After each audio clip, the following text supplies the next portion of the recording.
G'day ladies and gentlemen, welcome back to another edition of SuperCoach Edge. Of course, BBL edition, and this time it's coming out of the round 5. And it is an interesting round. I'll just say that. Let's have a look at how my team performed in this round. So I ended up scoring a 1,015. Wasn't the best score for a couple of reasons, which I'll run through in a moment.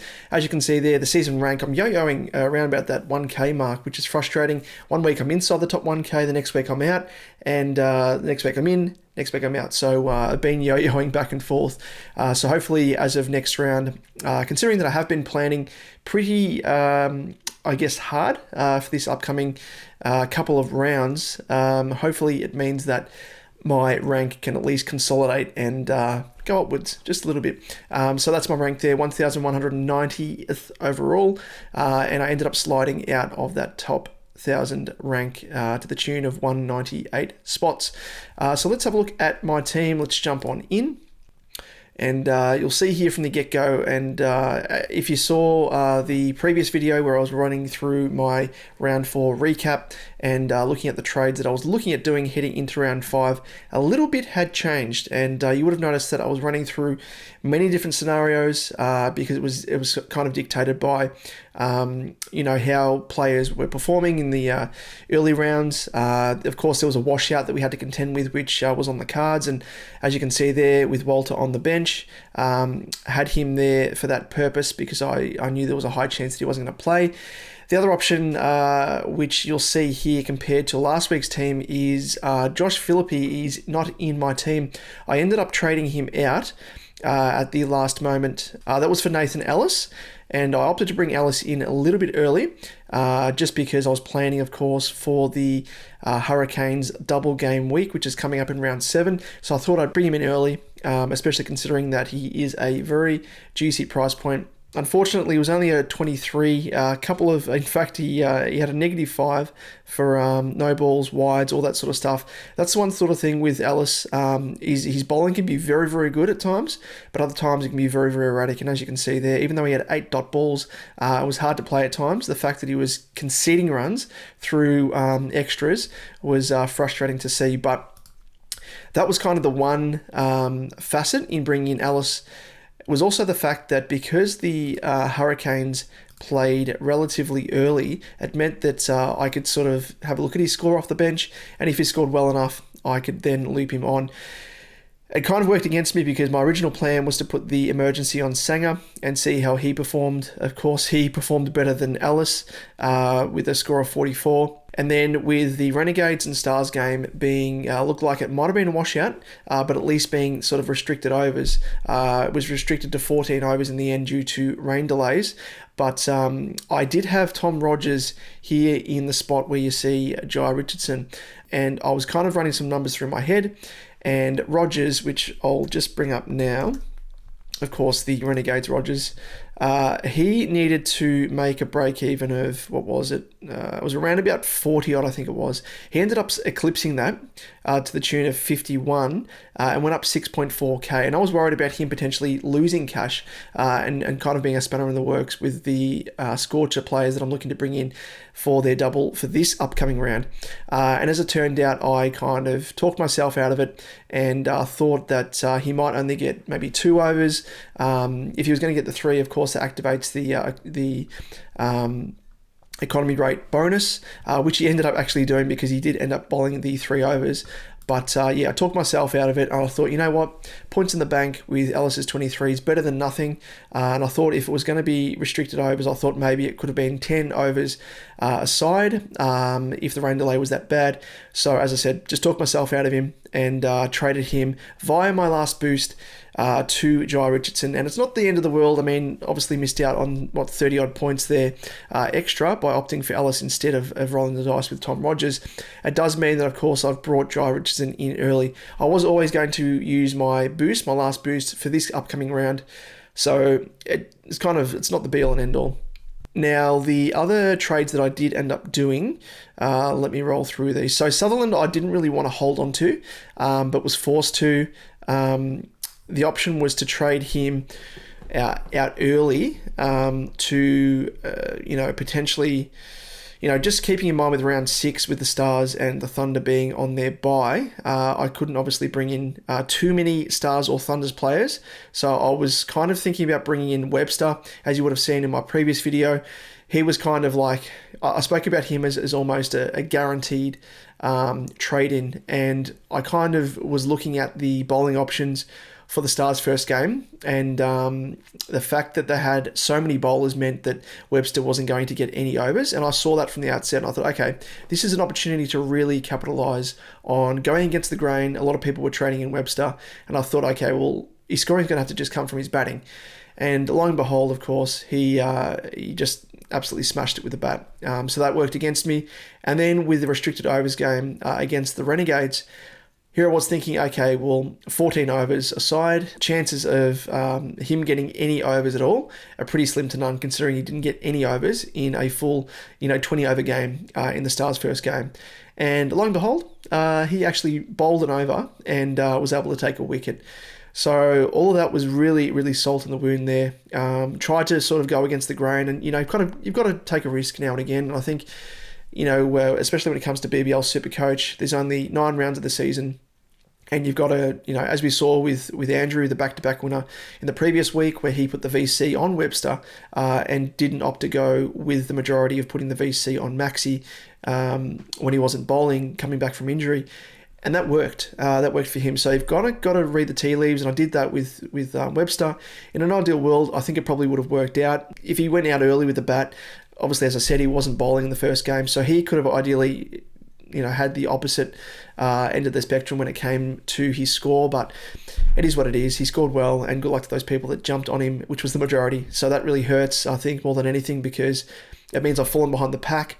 But at least this guy here, Steinberg, the Hulk, finally delivered. Of course, I started with him in my team, and a lot of people were trading him in, and he rewarded those people that did to the score to the tune of 96. Scored a collective score of 55 with that strike rate bonus, and it was very nice to see. He actually rolled the arm over a couple of times and ended up getting the 6 dot ball bonus onto his score as well, so that was good to see. So I think that kind of made up a little bit of the points that I lost just looking at other teams in the different leagues that I'm in.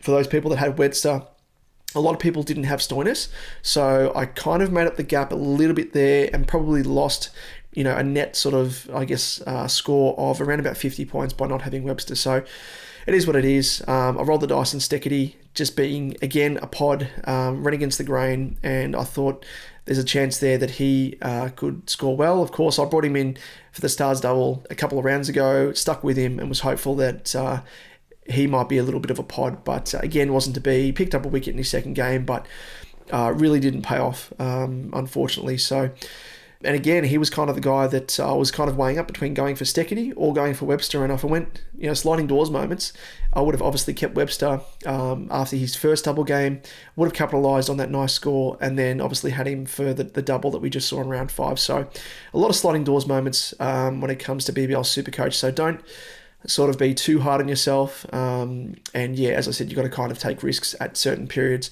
of the season to really make up ground. And with the 9 rounds in the season, there's only a small window to really make up ground and take those risks to be in the running, really. So it is what it is. In terms of the other trades, I brought in Wasim, as you would have seen in the sort of round 4 recap and round 5 preview for trades. So he was my other trade in, as well as, as I said, Richardson.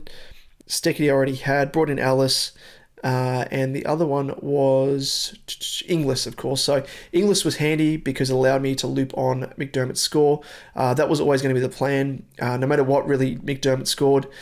And with that as well, I guess there was an option there, as I ran through in the previous video, that again, I was chopping and changing with trades because it was kind of, as I said, contingent upon how players performed. If McDermott went out for a duck and really didn't do much, there was a chance there that I could have kept Philippi as well, which I was looking to do until that game was looking like a washout. So there was a lot of, butterfly effect type stuff there where, I would have kept Philippi and, not traded in Ellis, that sort of thing.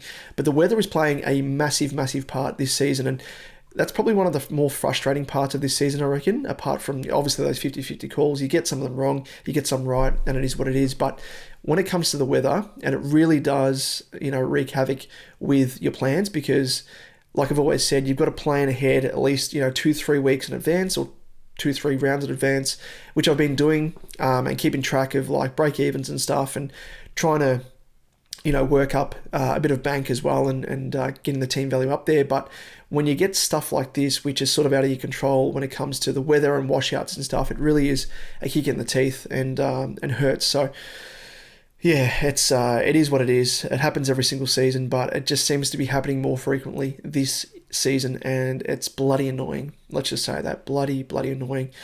But I guess with the fact that I've brought in Inglis early, Richardson early, and also Ellis, again, pays to that mindset of trying to plan ahead, and hopefully it is fruitful and not fruitless with any more washouts, because it's becoming an absolute joke. And that's where the luck element really comes into it when it comes to washouts and stuff, because you can plan so far in advance. But again, even with the Stars and Renegades game, like I held Sutherland, thought he's been bowling every single round, 3-4 overs at a time. And he didn't bowl at all. Despite the fact that he was captain, I thought he might have pushed himself up the order, considering that it was, limited to 14 overs across the game against the Stars, and they needed power hitters. He didn't do that. He didn't bowl himself. They played Siddle. So many factors there that went against him. And if I knew all that, and again, the deck was kind of more conducive to, slower pace bowlers and spin bowlers and stuff, which is why Maxi capitalised as well. But it just... Again, it's so many things, so many factors that you can't really plan for until the actual game starts, which by that stage, again, Stars and Renegades was the last game of the round. You can't trade them to anyone else and, find an alternative. So, especially with the Stars being on a bye coming up for round 6. So hands are tied there, but I think what we've done thus far is we've put ourselves in a good position, which is probably a good segue looking forward to round 6. So let's just change the fixture here. And as you can see on the double is the Scorchers and the Strikers, and a really strange fixture setup because both of these teams are playing each other twice. They're both on the double and they play each other twice, which again makes absolutely no sense. It's kind of a home and away fixture, as you can see there. Perth playing home at Optus first up against the Strikers, and then to end the round, the Strikers are playing Perth on their own home deck at Adelaide Oval, which, as we've seen, is a bit of a road, and they're very conducive to batsmen as opposed to the bowlers. But it's going to be very interesting to see how the Strikers fare, because Perth arguably have the strongest bowling lineup, especially pace attack in the BBL. So that's going to be very, very interesting to see. But as I said, it's a bit of a segue to round 6. So let's have a look at what trades we're thinking of at this stage. I must admit, I was thinking about getting in from the get-go. I've obviously got Jai Richardson. I've obviously got Connolly. Started with him when I first put my team together, and brought in Inglis as well. Now, I was thinking of going large on the Scorchers. As I said, their bowling attack is very, very lethal. I was thinking of bringing in, alongside Richo, Berendorf, Ty, and Hardy, of course, as well. Who's more of a, I guess he's an all-rounder, but he's doing most of his scoring with the bat, but can roll the arm over if need be, which he has been doing, strangely enough, even when they've kind of been maxed out on bowlers in their lineup on any given game. But I was thinking about going for all those guys, but I think I might be going a little bit too overboard, just because of the fact that I was reading through Honeyball. Check them out, honeyball.com. They do some awesome work compiling all of the, I guess, interviews related to the BBL and all media releases, all that sort of stuff, and really do put it in a nice little format for us to consume. So check them out. But with relation to that, Berendorf was interviewed over the past few days about the potential, I guess the tight turnaround, given that the Scorchers have a double, not just in round 6, but round 7 also as well. And there's going to be tight turnarounds between their games. So as you can see here on the fixture on the right-hand side, they've got the first game on the 3rd, which is obviously tomorrow as I record this. Then they've got their second game 2 days later on the Friday the 5th. And then round 7, they have their double on the 8th. 3 days later, and then 2 days later, they have again their second double game for round 7. So, Behrendorff was quoted as saying that specifically to himself as well, that he would like to play every single game, but all likelihood probably comes down to the fact that they're going to rotate their bowling attack, just because I guess they've got such depth in their bowling attack, but also because of the fact that, as you can see there, and as I've run through just there, they do have a tight turnaround between, their back-to-back double games in round 6 and round 7. So I think from what Behrendorff has said there, and the fact that historically he has been rested, he is the one guy that, whilst I would like to have in my team and has been bowling well, I think, even though he may play a double potentially in round 6, I think there's a chance there that at least in round 7, he only plays the one game. So I don't really want to be getting him this week for him to then only play the one game in round 7 and then, potentially just have to trade him out. And all likelihood as well, like they may even play him for the first game against the Strikers on their home deck, but then because they're having to travel to Adelaide Oval 2 days later, that there is a great opportunity for them to rest the likes of Behrendorff, who, as we know, has had a lot of soft tissue injuries across his career. So, they don't really want to be stretching their paceman too far, considering that 3 rounds later, it's the last game of the season, heading into the finals, which at this stage it looks like they're the team to beat. So they want to be keeping everyone fresh. So this is a really good opportunity for them to keep their bowlers fresh. So I'm really wary about that, I guess, in essence. And that's part of the reason why even though he's someone that I want to get in my team, he is someone that I think I will be bypassing at this stage. But as you can see there, in terms of double game players, let's just move around some players, shall we, first and foremost.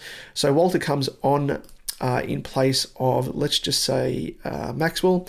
And as you saw there with Maxwell, just quickly, went up, if you don't mind, 69.2k off the back of a score of, 251 or something ridiculous?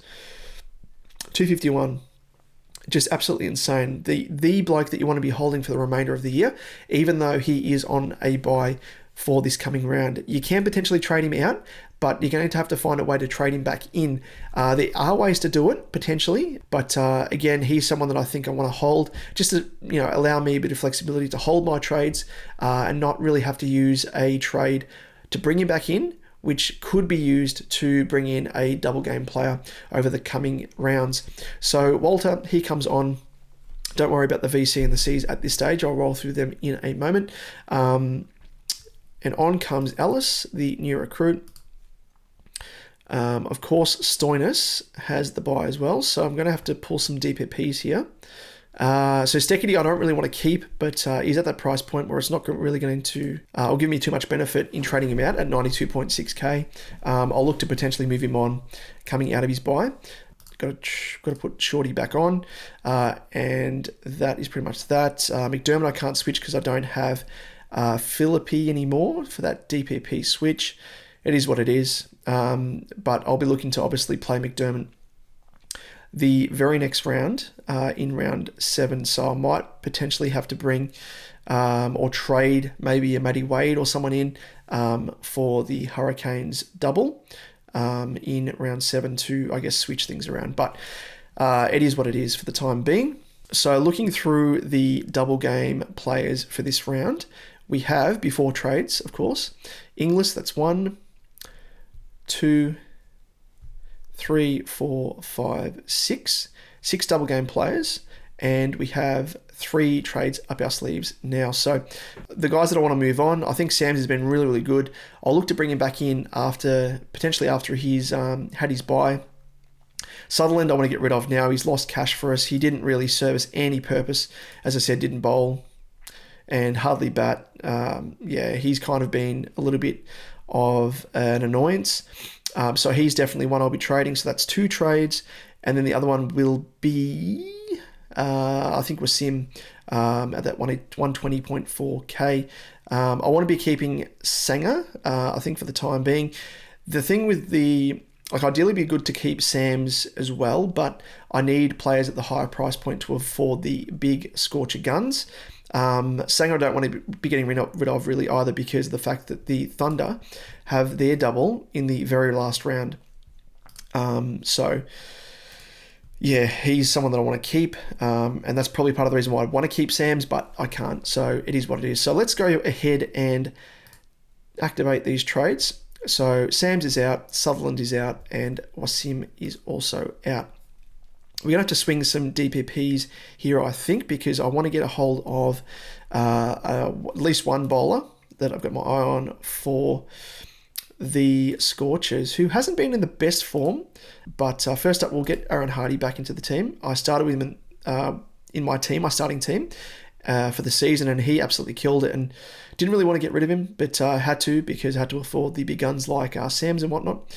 But of course, Hardy comes back in, and then when it comes to the where are we? The bowlers, as I said, Andrew Tye didn't start the season. It hasn't really started the season in fine form, but I think he's working himself into it. The one thing with him is his economy rate bonus is really, really good. And I think he can at least take a wicket or two across both of the doubles, and provides a bit of a high floor, but also a potential of a high ceiling as well, especially if Behrendorff is rested. So that means there's obviously more, reliance upon Tye. And Tye has that awesome role as well of being that genuine death bowler, usually bowls the last over of the game, which, as we know, is more often than not conducive to some easy junk wickets when batsmen just try to just hit for the bloody high heels. So he's definitely in, 100% is Andrew Tye.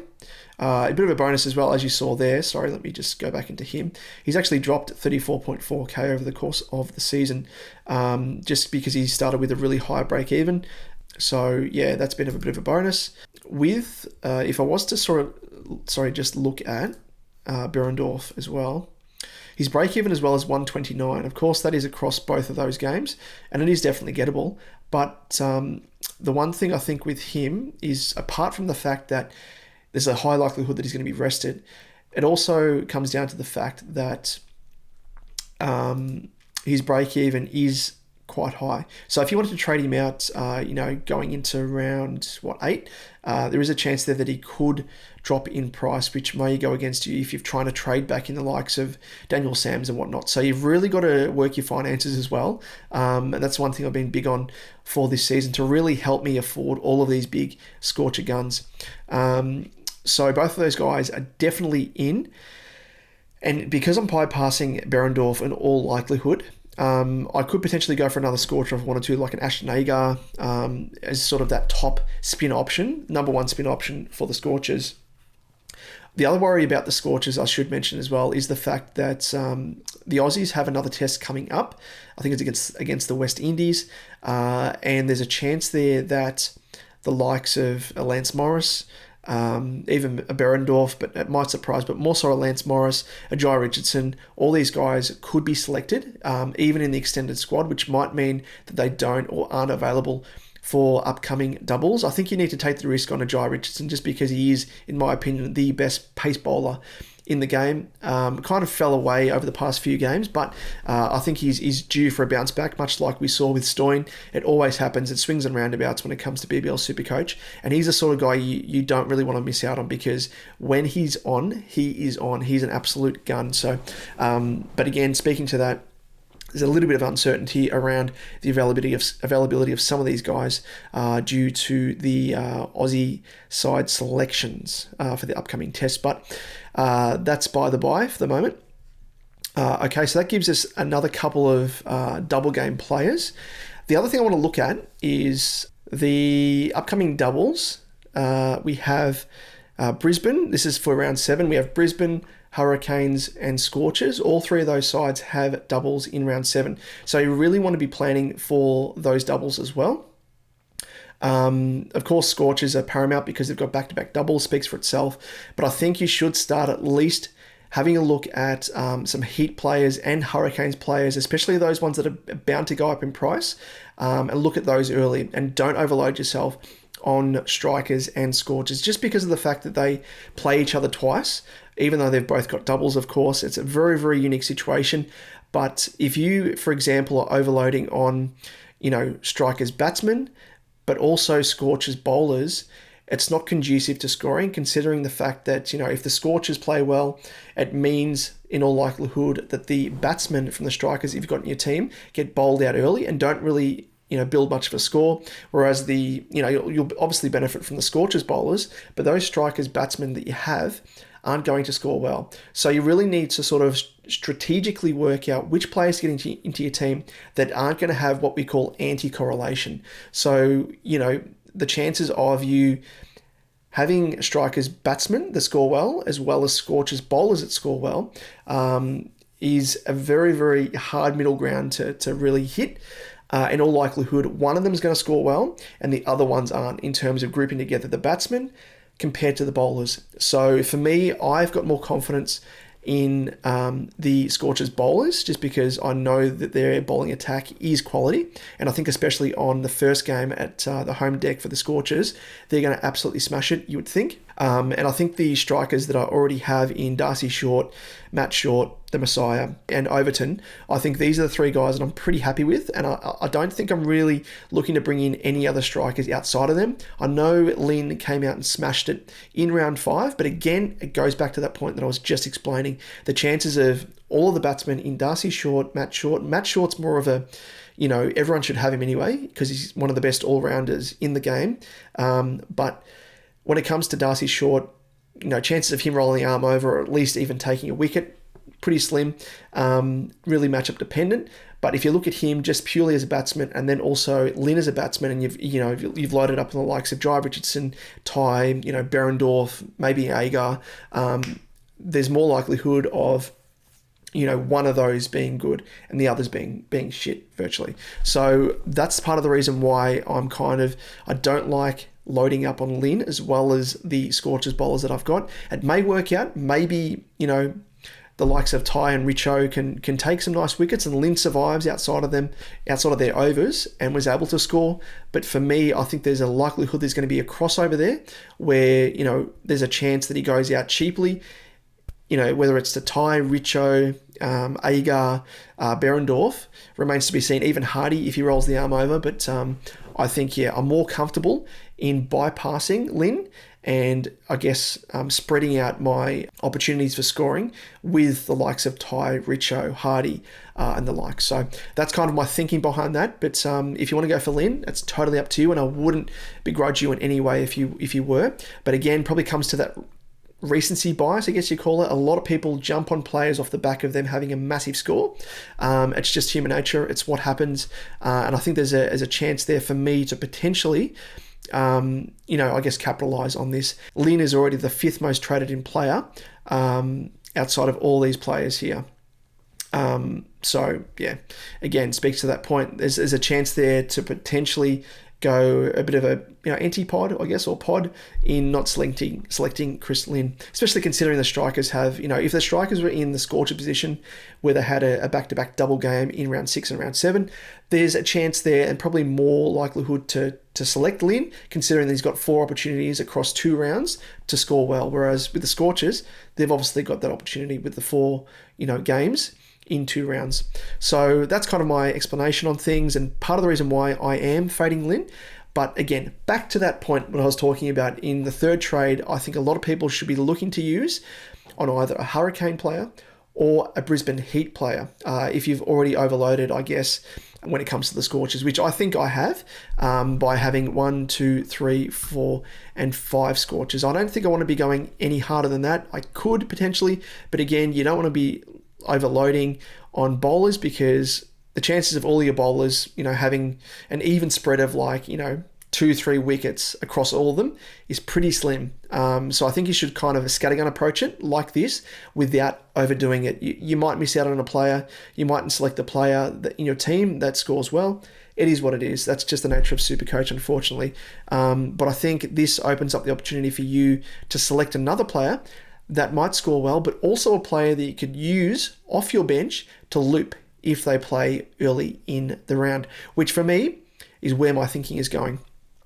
I've obviously got a Walter for the Heat for their round 7 double. In terms of Hurricanes, I've obviously got McDermott. I've got Ellis. So I've already got 2 Hurricanes players there. So I would probably ideally like to bring in another Heat player. Again, spreading the load, spreading the points.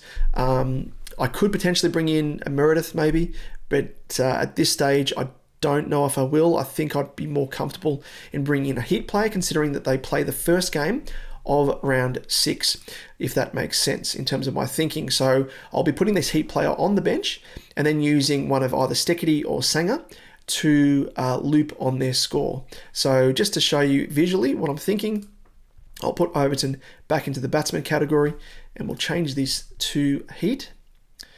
And in terms of guys that I'll want to be on for that sort of round 7 double for the Heat, I would like to be on Xavier Bartlett. He's got a lowish break even. He's that sort of higher price point, but I think there's better value out there. Swepson, he's been good. He's really highly owned, but again, break even 52. There's a chance that he could go down in price, and he's kind of tapered off after the triple game round in round 1. Kuhneman is another player I'd like to be on. So Michael Neser again, but break even at 84, hasn't been bowling either, or really bowling much in the games that he's been playing. So I'd like to sort of fade him a little bit, and maybe he goes down a bit more in price, and again, might be selected for the Aussie squad. So bit of a worry there, so I won't be going on him. But this guy here, Spencer Johnson, who I wanted to start in my team at the start of the season, but I was worried about the fact that he might be rested for the Brisbane Heat's triple game in round 1. Hasn't been scoring, out of this world, but has taken some wickets when he started to sort of work into fitness. And as you can see there, he's very, very economical as a bowler with those dot balls. And they've got that economy rate bonus also in round 4, and a couple of wickets as well, which was handy. So he's the sort of player that I think you could pick up cheap. The other big thing is his break even is a -8. With a projected score of 36, he'll go up 11.7k. So 15% of teams already, and I think he's a sort of player that you could get into your team and also loop off the bench. Again, even though there's double game players, there's 2 teams on double game rounds for round 6. I think, again, the potential to loop off the bench shouldn't be overlooked. I think it should always be, not front of mind, but it always should be in your mind. If there's a potential there to loop on a player that could score well, there's an opportunity there for you to get a leg up over the rest of the competition. So that I've kind of got that in mind. I'm bringing in a player early for their double that's coming up the very next round. If you were to do this, 95.2k left over in the bank. There is my, at this stage, planned trades. Of course, things can change, but as you can see there, I'm all out of boosts, which I think if you've got 2 boosts in the can, the one advice I will give you is definitely use one this round, and I'd be looking to use one next round, considering the Heat, the Hurricane, and the Scorchers are on another double game week. So with 3 teams on double games, you can really capitalize on that. As you can see here, we'll just strategically work out, and you can really use any of these guys here as a looping option. But as I said, Brisbane, they play first up. Coffs Harbour as well. There was a little bit of worry with weather. Weather's looking pretty fine at the moment. Drainage has been perfect at the ground there. So that game will go ahead. Fingers crossed, knock on wood, that nothing else comes out of the blue. But we've been having our fair share of washouts, that's for sure. Ideally, I'd like to, use the loophole, but if I can't, it is what it is. But I might be able to I haven't put too much thought into this, but I might be able to swing some sneaky changes in the case that Johnson doesn't put up a decent score. But at this stage anyway, outside of that scenario, we have, of course, in terms of double game week players, we've got 1, 2, 3, 4, 5, 6, 7, 8. So I think 8's are probably a pretty good number. You could go for 9 maybe. 10's probably a little bit overboard, especially considering, as I said, both of these teams in the Scorchers and Strikers play each other twice. So, you'd be needing to be in the camp where you'd have to be lucky that all the guys you select have to smash it. The exact same players have to smash it both times against the same opponent. So it could happen, but I think I'd prefer to plan ahead by having, in terms of double game week players, looking ahead to round 7.